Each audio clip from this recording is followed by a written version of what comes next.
Russian President Vladimir Putin made a surprise visit to Mariupol this weekend, marking his first trip to the Ukrainian territory that Russia annexed in September. And today, Chinese President Xi Jinping is in Moscow for the first time since Russia invaded Ukraine. Axios' Dave Lawler is here with the big picture. Hey, Dave. Hi, Nyla.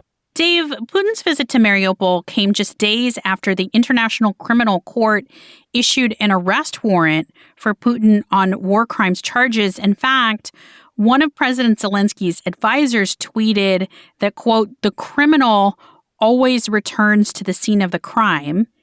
Is the timing of this trip an expression of defiance by Putin against the ICC?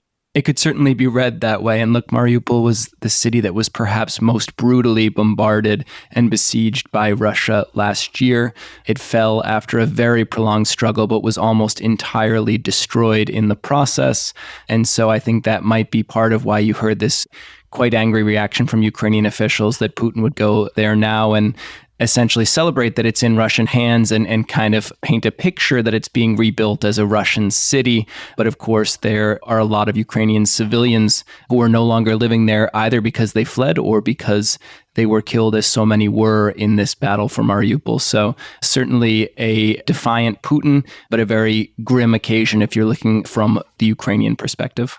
And what was behind the ICC? So this had to do with the abduction of children by the Russians in occupied Ukrainian territory. The court is investigating the fact that that came down from the top of the Russian side. That's why this arrest warrant went out for Putin. Now, Russia is not a party to the International Criminal Court. Moscow says this ruling is null and void. They're not paying any attention to it. Of course, Putin might have to be a bit more careful about how he travels around the world going forward because there is this arrest warrant out for him. But this is just another storyline in a very busy week for Vladimir Putin. He has an international arrest warrant hanging over his head. He made this first visit to the occupied territories, and he's going to greet a very important visitor as well. Chinese President Xi Jinping is visiting Moscow this week. We need to take a quick break here, but in a moment, Dave Lawler is back with me to talk about what that big visit from China means for Russia and the U.S. Welcome back to Axios Today. I'm Nyla Boodoo. I'm talking to Axios' Dave Lawler about this pivotal week for Russia and China. Today, President Xi Jinping begins a 3-day state visit to Russia. Dave, how significant is this moment between Russia and China? Sure, very significant for both sides. On the one hand, Russia has been trying very hard to signal that it is not isolated, that this is sort of a Western conspiracy against it, but that it still has friends. Its most powerful friend is a neighbor, China. She is just off being reelected for a third term. So this is actually quite a customary thing for a Chinese president to make the first visit of their term to Russia. These are neighbors, they're partners, they're really diplomatic allies, including over this Ukrainian issue. And so for Xi, Russia's a very important partner too. They're buying a whole lot of Russian oil. They buy a lot of weapons from Russia. And they too like to signal to the United States that they have friends. They're not isolated. And so it makes a lot of sense for these two to get together. So far in the war, China hasn't provided weapons or openly breached Western sanctions. So what role has China actually played being Russia's ally in this war? Yeah, so that is a really important question because China actually is trying to position itself as neutral publicly. They have even said that they could mediate a solution to this war, peace talks. But in fact, that neutrality is really only skin deep. They've echoed some of the Russian arguments that this is NATO's fault that this war started to begin with. They are a crucial economic lifeline to Russia in terms of buying oil and supplying a lot of things that Russia otherwise couldn't get, like microchips. And so this Chinese-Russian partnership has grown even more important, particularly for Russia. They're more reliant on China than they ever have been before in the context of this war. And Xi has said that this is a relationship without limits. He's signaled quite clearly that he is not going to be bullied out of a partnership with Russia by the West. And so this is a signal from the Chinese side, too, that this is a partnership that they take quite seriously. And despite the fact that Russia is being described by people like President Biden as an international pariah, China doesn't see it that way. After the Russian visit, President Xi is expected to hold his first call since the invasion with Ukrainian President Vladimir Zelensky. What should we expect from that? So this is something that Ukrainian side has obviously welcomed. They've wanted to be in communication with the Chinese. Whether or not the Chinese are likely to side with them, they're obviously a major international player. The U.S. has actually welcomed this to a certain degree as well. The fact that she's going to get on the phone with Zelensky and Zelensky will be able to make his case to President Xi. We shouldn't expect after this, I don't think, that she will come out and say, you know what, Zelensky's right. This is a war of aggression by Russia, and Russia needs to pull out of Ukraine. But the fact that they will now be in communication is seen, at least from the Ukrainian perspective, as a positive. Dave, how do we expect the U.S. to respond to all of this? The U.S., their biggest concern vis-a-vis the China-Russia relationship is that China will take a more active role in supporting the Russian war effort, in particular, supplying weapons. The CIA came out several weeks ago and said that they believe China is considering supplying weapons to Russia, but has not decided yet to do so. So they want to continue to convince Beijing that it would not be in their interest to lean even further into this on the Russian side. And I'm sure that you'll hear some counter-programming from the White House while Xi is traveling around Moscow, and they'll want to make their own argument about who's in the right and who's in the wrong when it comes to this conflict, and continue to make the argument that Putin needs to be isolated internationally. So this is not a visit that they will be ecstatic to see, and I think they'll try to make their own case as well. Here in the U.S., former President Donald Trump was back in the headlines this weekend with reports that a grand jury could be closer to a criminal indictment of the former president. And if that happens, it would be the first indictment of a former American president. So let me catch you up quick here. That Manhattan grand jury could indict the former president for his alleged role in the hush money paid to adult film star Stormy Daniels before the 2016 election. She claims she had an affair with Trump, which he's denied. Trump posted on his website Truth Social over the weekend that he's likely to be arrested this week and called for protests. House Speaker Kevin McCarthy also announced on Saturday that he's investigating the Manhattan DA's office for, quote, an outrageous abuse of power, end quote. I asked Axios AM author and co-founder Mike Allen to provide us with some Monday morning situational awareness about former President Trump. Donald Trump, the ultimate creature of habit, is actually switching it up as he runs for president for the third time. This campaign is organized and focused in ways that are very not Trump. Axios' Sophia Kai reports that this time it's less family members and hangers-on, more political veterans, building an actual ground operation in key states. But here's a big one. Trump is focused on defining Ron DeSantis before the Florida governor even enters the race. He's pointing to his past support for changes to Social Security and Medicare. Over the weekend, Trump officials told us they think they've gotten a big bump among Republicans for news that he's likely to be indicted in New York. It's a bump no one would want, but Trump's trying to make the most of it and vowing that whatever happens this week, Saturday night, he's going ahead with his plans for a big rally in the great state of Texas. My name's Kylie Rubai, and I'm an assistant professor of anthropology at Purdue University. And where am I catching you right now, Kylie? I'm at Purdue University right now, recently returned from Fallujah. I have gone to and from Iraq since 2014, and my research is primarily on the environmental effects of war, and particularly the health effects of war. And one of the known contributors to those health effects, she says, are burn pits. Burn pits have been used by the U.S. military for a while, even before the invasion of Iraq in 2003. But pretty soon after that war began, it became clear something was making people seriously ill. Doctors in the United States started noticing military personnel coming back with health issues as early as 2004. It was around that same time that Dr. Samira Alani started noticing children with congenital anomalies that struck her as odd.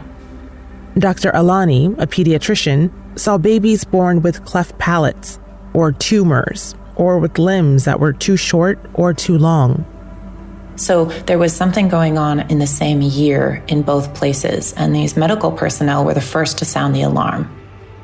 So you've spent years studying the environmental impacts of the war in Iraq, and there is a lot that might contribute to those impacts. U.S. warships and planes. There were F-117 stealth bombers involved.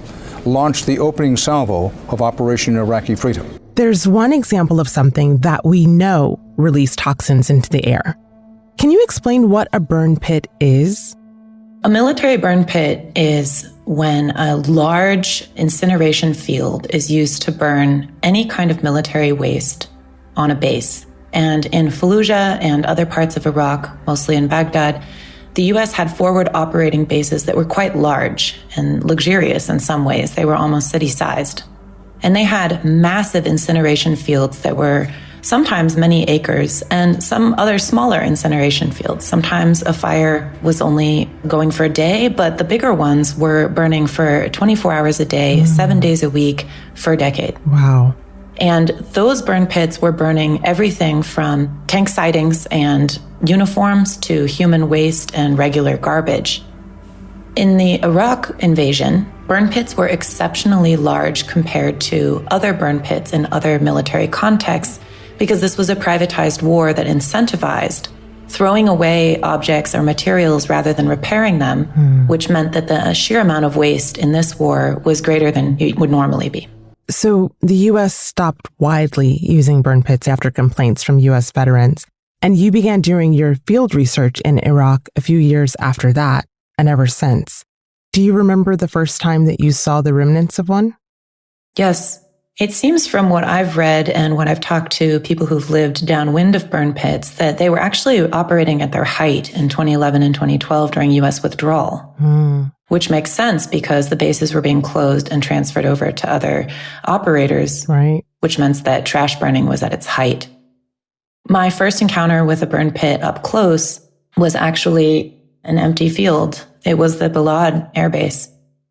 Basically, if you walk up to the edge of that location, it's just a covered over dirt field. You can tell that it was a burn pit because nothing grows there, not even a weed. That covered over dirt field was 10 acres in size. Back when it was an active burn pit, it was incinerating a couple hundred tons of waste doused in jet fuel every day. I was incredibly shocked to see how large it was. It was such a vast field, but also to see how mundane and how easy it might be to miss these toxification sources because they're so integrated into the landscape. Having stood at the edge of that burn pit, I realized that I had actually encountered others before and not known it. Every single time I was seeing these huge plumes of smoke that were coming from the other side of a wall on a military base that is no longer operated by the U.S., I was actually witnessing the continued use of a burn pit, even if that was simply at a smaller scale, and we might just call it burning trash at this stage of military history in Iraq. Kylie points out that you can't link all the different kinds of health problems she tracks to burn pits specifically. For one, we don't really know exactly what got incinerated in those pits. And two, they're not the only points of exposure to toxins for Iraqis. While burn pits are definitely one of the things that we're looking at and trying to understand long-term health effects, when I'm taking exposure histories and learning about people's lifetime of exposure, some of the main health costs include displacement.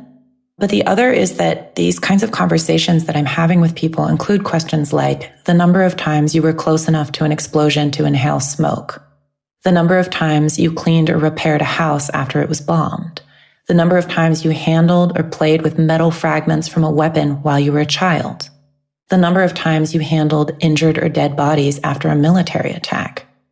And the answer for most people in the world would be 0.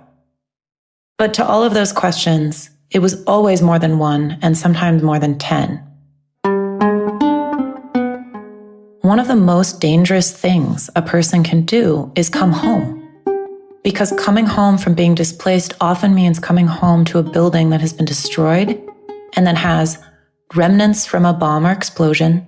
The walls have been burned and the materials in the home have also been burned. And if you think about what it would smell like and taste like and feel like to inhale and clean, your curtains and your fireproof bedspread and your ceramic dishes, let alone the materials that were used to incinerate that space, You can imagine how home itself has become a vector of sickness for people who are having to come back and repair over and over and over again. You've written that children's bodies are almost like an archive of the war. What do you mean by that? And can you tell me some of the things that you found that back that up? Military occupation is intergenerational. And the U.S. invasion in 2003 was just a third strike in U.S.-Iraq relations. In 1991, the U.S. invaded, and in the 90s, there was a sanction that killed many people. And then in 2003, there was just another iteration of U.S. intervention.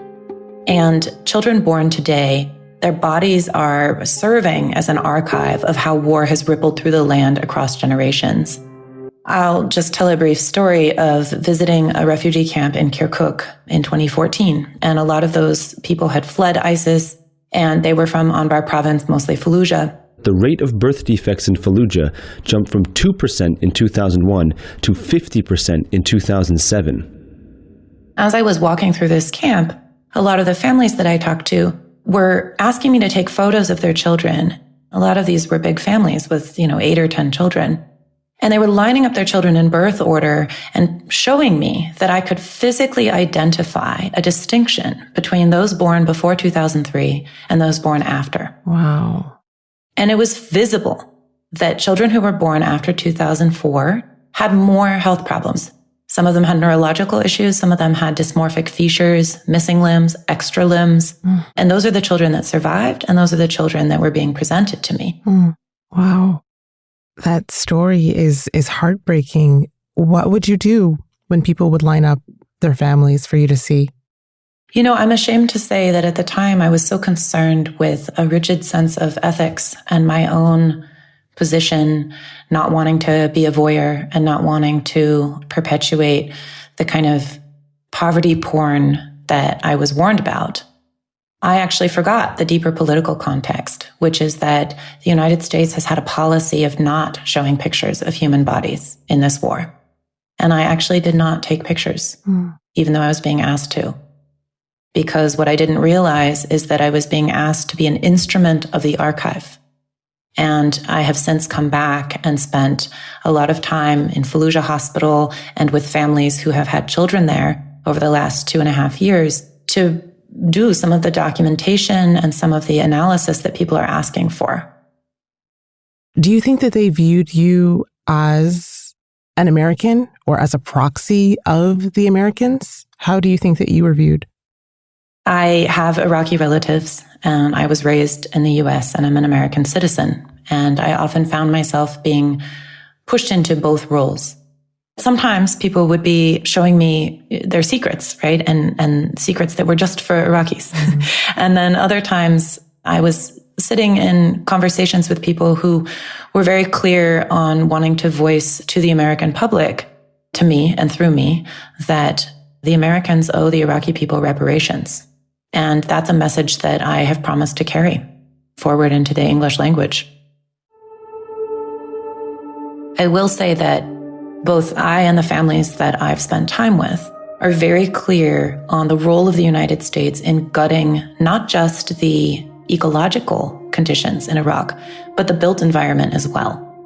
And when I'm talking to families of children who are born with congenital anomalies that are not deadly in and of themselves, these children could have a perfectly healthy life, the infrastructure and the destruction of that infrastructure repeatedly is the thing that makes those conditions lethal. So, for example, in the city of Fallujah, there are 2 public hospitals, and there are only 1.4 hospital beds per 1,000 people in Iraq. So I had to watch a child die in the hospital a few months ago. She was this beautiful girl. Some of her organs were born outside of her body, and it's possible she would have died no matter what. But under excellent health care, it is possible for a child with that condition to grow a little bit until her body can accommodate pushing her organs back in and closing the abdomen.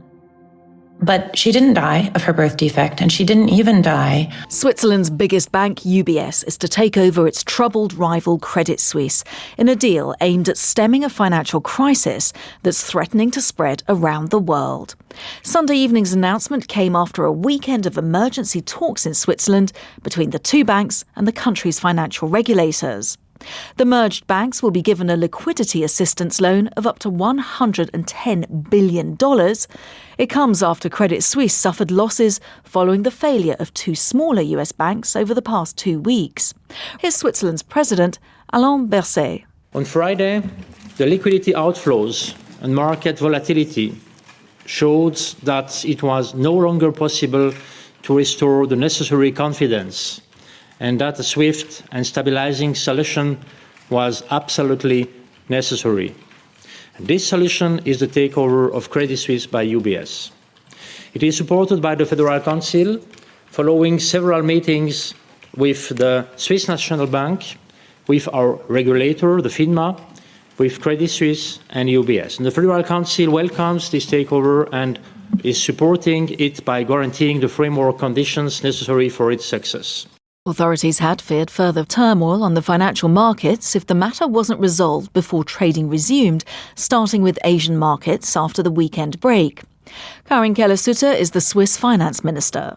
The bankruptcy of a global systematically important bank would have caused irreparable economic turmoil in Switzerland and throughout the world. For this reason, Switzerland had to take the responsibilities beyond its own borders. These efforts have paid off. The Federal Council is convinced that UBS takeover of Credit Suisse has laid the foundations for greater stability both in Switzerland and internationally. A short time after the UBS announcement, I spoke to our Geneva correspondent, Imogen Foulkes. So emergency talks and finally a deal's been done. That's right. Emergency talks and an emergency deal really at the 11th hour. I mean, you could almost smell the panic, frankly, here in Bern over the weekend with these crisis talks going on. Rumours of first a UBS takeover, then suggestions that maybe UBS wasn't so keen, and that's reflected in the knockdown price that UBS eventually has offered or agreed to acquire Credit Suisse. But it was necessary, or that's what the Swiss government has been telling us this evening, because otherwise this real volatility and the meltdown at Credit Suisse could have spread outwards to the Swiss financial sector, but frankly also around the world, because Credit Suisse is a very big and globally systemic bank. Big, globally systemic and recognisable. I just wonder, Imogen, what does this mean for Switzerland? And is this enough? Have they done enough? I'll come to the have we done enough in a moment. It will change the landscape. You know, these are two very big banks. They are pillars of every town and village. You know, each of them has a branch. Some of those obviously are going to close now. There's no point in having two branches of UBS in a small town. So there will be thousands of job losses. It looks as if some of the shareholders in Credit Suisse are going to lose out since the bank has been purchased for a rather low price. So I think it is going to change the landscape. I think it's also really, but you know, we'll have to wait and see the coming days and weeks. It's damaged Switzerland's reputation as a safe place for money, of being responsible with finances, because frankly, it took a while for the Swiss government and the Swiss financial regulators to act, so much so that they're in emergency session on a Sunday afternoon. We will see when the markets open whether things have stabilized. Let's see how UBS shares do. Let's see how other banks in Europe do. But I think, you know, there is damage to Switzerland's reputation as a safe place for money, and UBS in particular and the Swiss National Bank are going to have to work hard to get that reputation back. Imogen Foulkes in Switzerland. Well, Cornelia Mayer is an economist and she's head of the business consultancy MRL Corporation. My colleague Paul Henley began by asking her whether UBS really had a choice in this deal. Well, UBS did have a choice, but yes, it is forced to a certain degree, because if there hadn't been a solution for Credit Suisse and the hemorrhage had gone on, it would have been devastating for the Swiss economy, because Credit Suisse, holds a lot of the mortgages. It's the pension funds are invested in it, and it would have been very bad for the global economic financial system, because it's one of 30 system relevant, too big to fail banks. What exactly has been announced? It's been announced that UBS will buy Credit Suisse for 3 billion Swiss francs. That is less than half of what it was worth at close of trading on Friday. So they got a good deal, but they also got a lot of headaches. And that there is a backstop liquidity guarantee from both the central bank and from the Federal Council. There'll be a lot of job losses across the world, and particularly in Switzerland, I suppose. There's no point in having two branches of the same bank next door to each other. I guess there will be job losses, but when you listened to the chairman of UBS, he said where he what he wants to shrink most and foremost is the investment bank, because he has a good investment bank himself. He sounded quite excited about the prospect of the Swiss bank and the Swiss assets. However, you're right. There's no point in having two branches of the same bank in the same town. So you mentioned that this deal is aimed at stopping a banking crisis in Switzerland, but also a global banking crisis. Is there evidence already that it's working, given that before it happened, there were falls in world stock markets? Yes, I think it probably is happening. And, it was not just the Swiss financial system, it was the Swiss economy as a whole that was in peril. I think this is as good as it gets. I don't see there were only bad solutions on the menu, and this is the best of the bad solutions. Cornelia Mayer from the business consultancy MRL Corporation. And in the wake of the Credit Suisse deal, the US Federal Reserve and other leading central banks have announced coordinated action to ease strain on financial markets. The measures will make dollars available via what are known as swap lines on a daily basis. Previously, such operations between central banks were conducted weekly. The move's also backed by the Swiss National Bank, the Bank of Japan, the Bank of England and the Bank of Canada. It will take effect on Monday. Just over a week ago, Iran and Saudi Arabia agreed to re-establish diplomatic relations. Now, officials in Tehran say Saudi King Salman has invited Iran's President Ibrahim Raisi on an official visit. Tehran said President Raisi welcomed the invitation, which had come in a letter from the Saudi king. There's no word yet from Saudi Arabia about the invitation, but the request could mark a softening of hostilities between the countries. I spoke to our Middle East analyst, Sebastian Usher, about what this all means. I think it's that the interests of Saudi Arabia and Iran, which have been divergent for a long time, the hostility between the two countries, the two most powerful in the region, has seeped into all areas of the Middle East and helped cause further disruption and conflict. But economically and perhaps even politically, I think both countries have something to gain from having a rapprochement like this. As you were saying in the introduction, the Saudis haven't confirmed that this invitation has been made. It's still very much what actually happens rather than what's said that will matter. But the Chinese brokered deal that there was a few days ago essentially set a very quick timeline for things to happen, 2 months for diplomatic relations to be renewed. So I think it shows that both countries want to prove that this isn't just rhetoric, that this is something that will happen. So, as I say, it's not totally unexpected. These talks have been going on for a long time. Although China has taken the major credit, Iraq has played a major part in this. And of course, the country that's sort of been left out is the US, which until recently has been the main country seen as the one which can broker such deals in the Middle East. Sebastian, should we read into this that the US is therefore losing influence in the region? The US has sort of been losing influence for a long time, partly that it hasn't focused as much on the Middle East. I think the US no longer sees it as being as central as it once was to the US internally, but also it has kind of withdrawn in several of the conflict zones. The US has kind of pulled back, and Iran has often taken its place. The Saudis have very much also begun to find their own route really away from the US. I mean, there's been a lot of difficulty between the two countries, which have been allies for so many years. Saudi Arabia being seen as absolutely centrally important to the US and its interests in the Middle East. But Saudi Arabia, for a variety of reasons, has begun to go its own path. And I think, again, the message from what's happening now is that Saudi Arabia will do what's best for Saudi Arabia. It won't feel compelled to do what will suit US interests. Sebastian Usher there.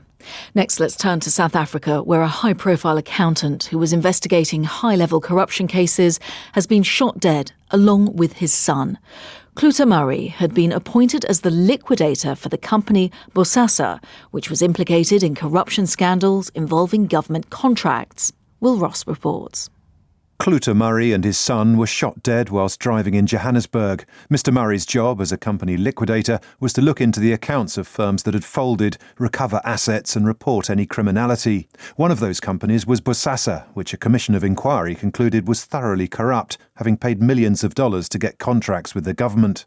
Mr. Murray was also working as a liquidator for firms linked to the Gupta Brothers. They've denied accusations of paying bribes in order to win lucrative state contracts during Jacob Zuma's presidency. The police will see if there's any link between the murders and these corruption investigations. Will Ross reporting. The exiled mayor of Mariupol has condemned Vladimir Putin's surprise visit to the Ukrainian city, which was seized by Russian forces last year. Speaking to the BBC, Vadim Boychenko compared the Russian president to a criminal returning to the scene of his crime after his forces devastated Mariupol in one of the longest and bloodiest battles of the war. From Kyiv, here's our diplomatic correspondent, James Landale. For both sides in this war, the city of Mariupol is rich with symbolism. So it was perhaps inevitable that Vladimir Putin would one day pay a visit. For Ukraine, the industrial port on the Sea of Azov is an emblem of its resilience, the place where its fighters held out for 3 long months last year. For Russia, it is the scene of a notable victory, the city that was finally occupied by its forces last May after being bombarded into submission. But it was also the place where Russian airstrikes destroyed a maternity hospital and a theatre where hundreds of civilians sheltered and died. In Kyiv, the mayor of Mariupol, Vadim Boychenko, told me what Mr. Putin's visit meant to him. Like all Ukrainians, like all Mariupol residents, I feel that today a war criminal whose name is Vladimir Putin visited the scene of a crime he committed for several months, destroying the city of Mariupol. The only city where Russian aviation used carpet bombing is Mariupol. Mr. Putin arrived in Mariupol by helicopter and drove himself around the city. His aim, it would appear, to show off a city being reconstructed. Local reports suggest much of Mariupol is still in ruins, with residents facing shortages of food.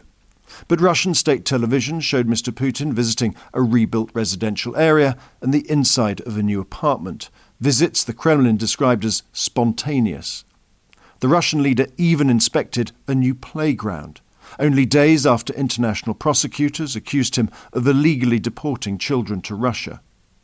This visit was seen by many as Mr. Putin's response, a show of defiance to his international opponents, a show of confidence for Russians back home.